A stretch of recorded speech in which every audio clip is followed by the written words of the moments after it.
Magandang araw, Lubawans. Narito na ang mga latest mula sa Bayan ng Lubo. Ito po ang Lubo Tanglaw TV News Update.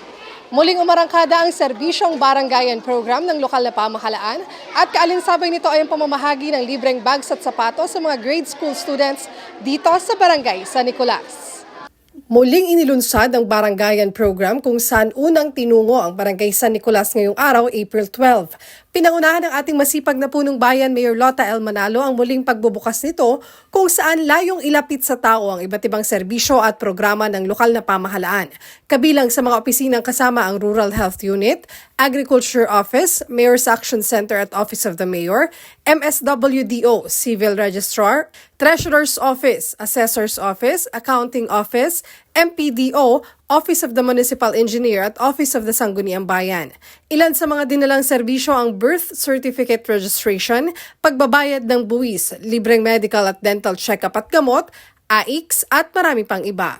Samantala, muli ring isinagawa ang pamamahagi ng libreng bags at sapatos sa mga grade school students sa kapareho ring araw ngayong Biyernes, April 12.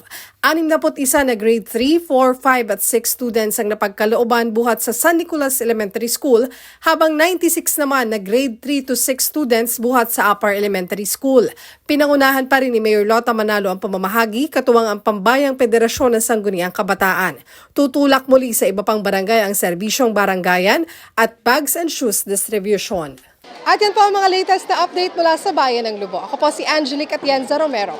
Muli ito ang Lubo Tanglaw TV News Update.